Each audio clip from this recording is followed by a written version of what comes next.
Ole, ole, ole, ole, Barça, Barça, ole, ole, ole, ole, Lamine, Lamine. You guys better like this video. If you're a Barca fan, if your team just won La Liga, sweeping Real Madrid and beating the Derby Espanyol to clinch La Liga title, please leave a comment and comment Vizca Barça or comment Barça Campeón 2025. Ladies and gentlemen, how do I start this video? Should I start this video by saying La Masia wins this La Liga title and clinch beating Espanyol with a golazo?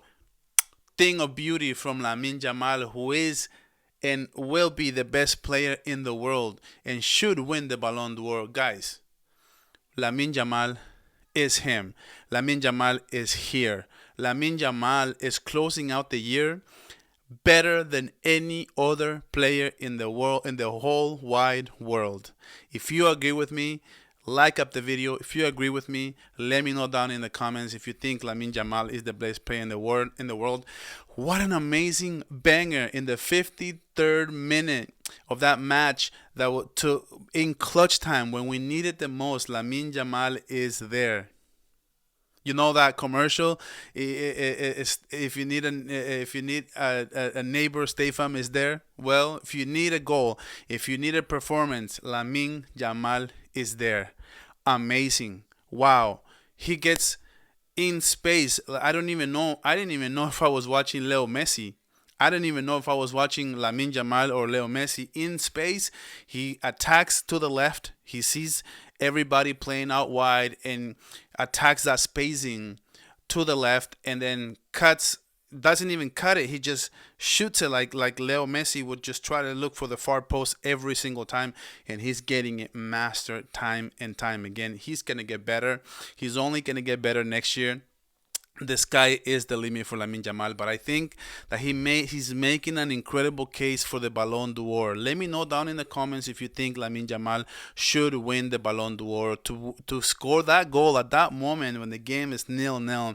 And Espanyol wanted to get a draw in this game. You can tell because they were playing so well, so disciplined defensively, counter-attacking like Inter Milan, and they had the most clear opportunities in the second half. And we're going to be talking about the game in just a little bit, because what a disappointment also Dani Olmo has been. What a disappointment, because as soon as Fermin came in the second half, and both against Real Madrid and today scoring bangers, and that is what I'm expecting from Dani Olmo, and we are getting that from Fermin, which is amazing. That's the ceiling of this team is just incredible. And today, ladies and gentlemen, we're going to be talking about the game, but I want to tell you that Barcelona is the youngest team to clinch La Liga title, guys, in 25 years. Give a like for this Barca team. Give a like for this La Masia players, Pedri Gonzalez, Kubarsi. Incredible. Lamine Yamal. It's like Gerard Martin. Oh, everybody is so young in this team. It's incredible. Okay, guys, let's talk about the game. I am so excited, especially for next year. I mean, this team is just incredible. I freaking love this team. I don't know. I love the fact that we kept a clean sheet. I love the fact that we play Araujo, Christensen. I was able to see Christensen a little bit more, and I love what I saw from him. And then again, Araujo made a few mistakes in this game that most people won't notice, but I noticed. Szczesny had incredible saves in the first half, because even though Espanyol was playing defensively, they were getting away. They were getting Barca's way offensively as well. So they were playing in transition extremely well with Exposito, Fernandez, Roca, y Paudo. I think they both, all four of them had pretty incredible opportunities to attack a lot of space that Barcelona was leaving in the first half. But Szczesny kept us in the game. There was 2 one-on-ones that were incredible. 8.4, I think, is Szczesny's best game yet for Barca from what I can remember. But you guys let me know down in the comments. What else can you ask from Eddie Garcia? I mean, the guy is a stud. What a find that we have as a right back. to give Kunde resting minutes in next year's. I want to keep Eric Garcia at all cost. We need Eric Garcia for next season, guys. Definitely. Gerard Martin, also another player who has done an extremely well job. Like the job that he has done is remarkable. He has been criticized a lot, but he has played well defensively and has playing okay offensively, and you can see the difference. Of course, as soon as Balde comes in, you can see what he can do, the kind of playmaking abilities that he has. But you guys get the point. I'm asking for Gerard Martin to be a backup, not to be a starter in this team. So I think we don't need a replacement for Balde. We don't need to go sign anybody. In my opinion, I think I'm perfectly fine with Eddie Garcia and Gerard Martin for next season. But we're gonna be talking about next season here pretty soon, guys, in the next couple of videos. But we are not there yet. We just clinched the La Liga title against Real Madrid, arch rivals, against Espanyol. Wow, guys. I mean, guys, you need to subscribe to this channel for all things Barcelona, and you need to like it. You need to comment your thoughts. It's very, very important. Pedri Gonzalez had an amazing game once again. What else is new? The timing was perfect. All the passing perfect. The way he was maneuvering the tempo of the game was just incredible.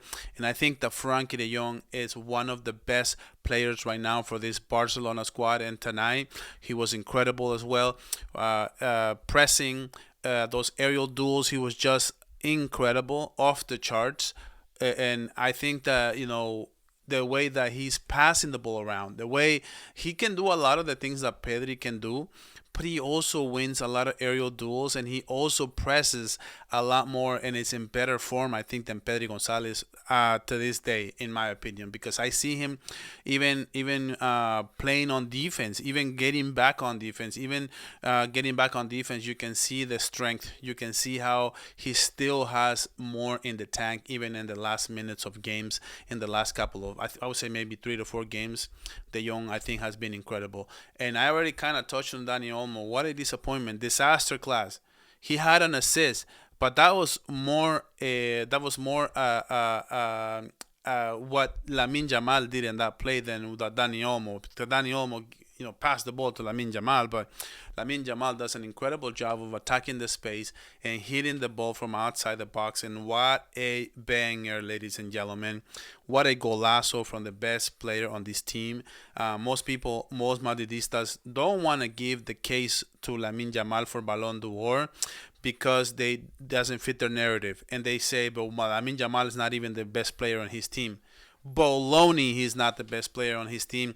Clutch gene is what Lamine Yamal has. And when the team needed him most against Inter, when the team needed him most against Real Madrid and all the Clásicos, he has been there. And I understand Rafinha has the numbers, but he is not the best player in the world. And you can see today Rafinha played an okay game. He was missing a lot of passes. He was missing a lot of crosses. He was not attacking the ball, not attacking the space. Pretty ghosted performance, pretty mid performance by Rafinha, and it goes to show you, okay, so Rafinha has the numbers, but when you see the eye test that Lamine Yamal, what a performance that he had, and even against Romero, who had a 7.1, which did an incredible job stopping Lamine Yamal, and Lamine Yamal still comes out with a goal and an assist. The assist that he gives to Fermin Lopez at the end of the game in the 95th minute, they were just to close out that game, was just nuts, incredible, just like he did against Real Madrid. In my books, Fermin has scored back-to-back goals because that goal was just we got robbed. So Fermin was robbed of that goal against Real Madrid in the Clásico. Officially, he does not have it, but we all know he scored that goal. And then last but not least, guys, Lewandowski, guys, we need to talk about Lewandowski. He was awful. Unplayable. It was tough and painful to watch him today. Slow, couldn't even control the ball. When he tried to pass, he lost it. He lost the ball. 6.1 today.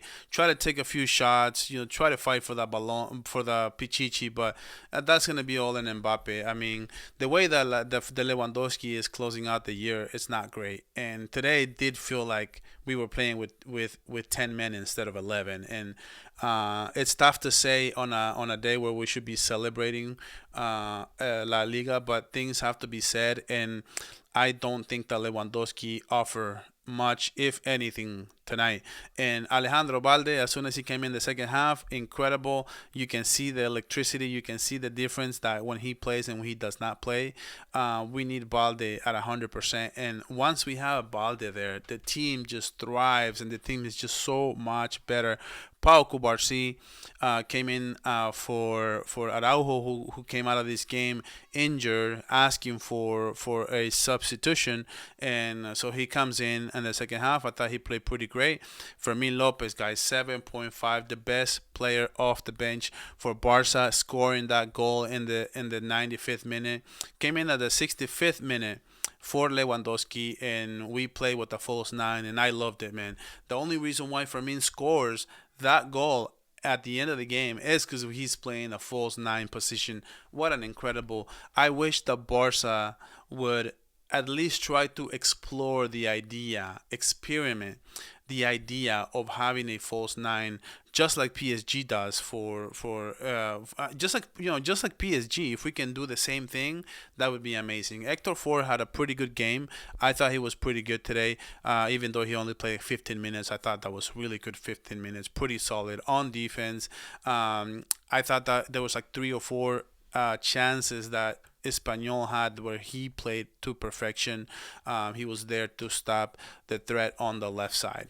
Gavi, I thought Gavi was okay. He only played like 12 minutes, nothing of note, but he had an okay game. There were a few times where he made a few runs, he made a few passes, but like I said, not enough time for us to even analyze the kind of game that he had. Overall, guys, I am so excited. Barca wins. This is the 9th double that Barca has won in the history of the team. The 9th double. La Liga and Copa del Rey. When Messi came to Barcelona, Barcelona only had 4 doubles in the whole history. And now, after Messi, we just won our 9th double. And Hansi Flick, on his first tournament, in his first year, Hansi Flick has a double and has the Super Cup. And so that's basically a domestic treble that people want to call it. Super Cup, La Liga, Copa del Rey, and semifinals of the Champions League. 90 seconds away from making it to the final. Can you guys imagine? We will still be thinking about the final coming up, and now we have to just turn the page to next year and start talking free transfers, because the last couple of games are not even going to matter. It's time to play the Ansu Fatis. It's time to play all the players who haven't really had a chance to play in this team in the next couple of games. But guys, exciting day. You guys, if you're happy, if you made it to the end of this video, thank you so much. Please like the video. Please comment your thoughts. You have no idea how much it means to me to hear from you guys, what you guys' thoughts and what you guys are thinking. And subscribe if you haven't already. And guys, I'll catch you guys on the next video.